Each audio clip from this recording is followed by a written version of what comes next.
ยายบัวพันธุ์มาเที่ยวใส่เนาะมานี่เนาะมาเที่ยวบ้านหมู่บ้านจำลองไทยโศกจ้ะบ่โอ้เฮือนคนโบราณในสมัยก่อนเป็นลักษณะนี้บ่ครับจ้ะโอ้ไปขึ้นให้เบิ่งหน่อยครับเป็นลักษณะใดเฮือนซ่านของเพิ่นมาโอ้มีบ้านนาเพียงด้วยจ้ะอบตนาเพียงที่ตำบลที่ผมอยู่นี่ล่ะเฮ็ดซุ่มให้ห่มแดดพร้อมนี่เนาะบ่อืมมาพี่น้องขึ้นเนาะขึ้นเนาะ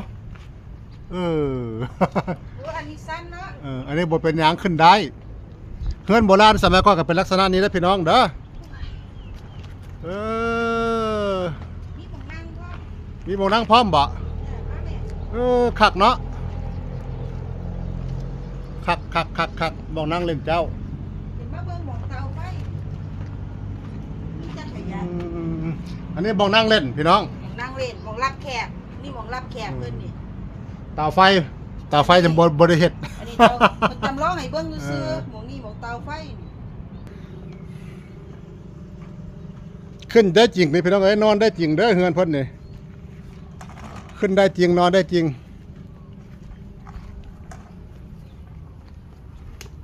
ผ่านไปผ่านมาอยู่แถวอำเภอกุสุมานนี่กะขอเชิญแวะมาเที่ยวได้เด้อหมู่บ้านจำลองของไทโซกุสุมานอันนี้บ่มีหม้องนั่งเนาะโอ้อันนี้ผมมีบอกนั่งถือว่าคนโบราณในสมัยก่อนเฮือนนั่งลงสิล่ะเฮือนลักษณะนี้ก็ถือว่าเฮือนคนมีอยู่มีกินพ่อปานกลางบ่ทกบ่รวยกับพ่อมีกินดิ้นล้นไปอันนี้ก็มีเตาไฟพร้อมโอ้เตาไฟอยู่พุ่นพี่น้องพุ่นเตาไฟอยู่พุ่นยามมีคนออกลูกคลอดหยังก็อยู่ไฟจังซี่ล่ะพี่น้อง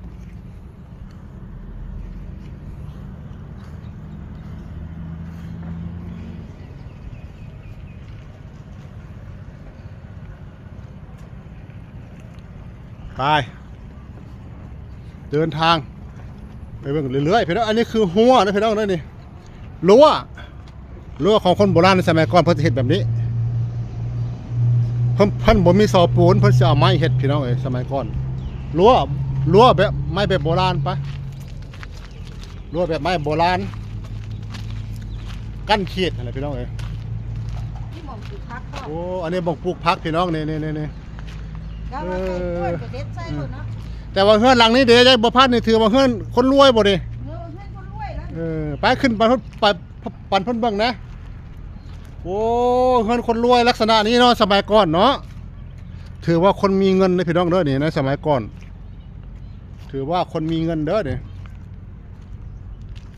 ใส่กับเฮือนรวยหรือถูกหรือยากหรือจนก็ต้องมีเตาไฟมีเฮือนไฟโอ้มีเตาไฟหม้องปลูกผักต้องมีเตาไฟหั่นแหละใส่ละเตาไฟโอ้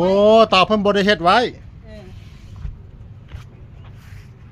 โอ้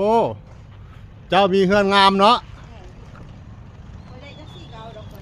เจ้ามีเฮือนงามเนาะ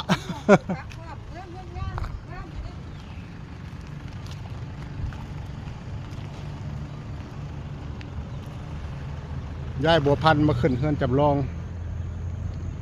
หลังนั้นเด้ลักษณะคล้ายๆกันมั้ยลักษณะคล้ายๆกันเนาะอันนี้ก็สิเป็นคนทางคนนี้นะอันนี้คนรวยนี่ไทโซหน้าตาเพิ่นจะเป็นลักษณะนี้เด้อในสมัยก่อนจะออกดำๆผู้ชายจะออกด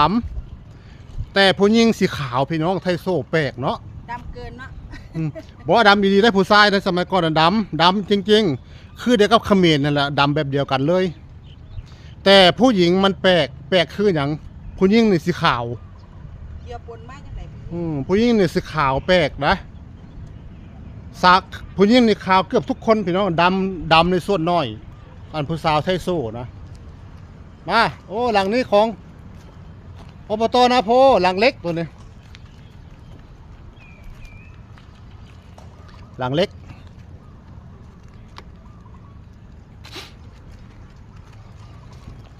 อันนี้ของตำบลจานพี่น้องไปขึ้นไปเบิ่งเนาะมีซุ้มประตูพร้อมของตำบลจานเฮือน2ชั้นผู้เด้อพี่น้องเด้อไปขึ้นไปปั่นเพิ่นเบิ่งนะ โอ้ไปตาขึ้นเด้อนี่เฮือนงามเด้อ อันนี้บ้านนี้น้ำท่วม บ้านภายบ้านอีน้ำท่วม สูงเด้ บ่ โอ้บ้านนี้น้ำท่วม บ้านสองชั้นบ้านสองชั้นก็ถือว่า เฮ็ดอีกโอ้ย ยก ขึ้นสูง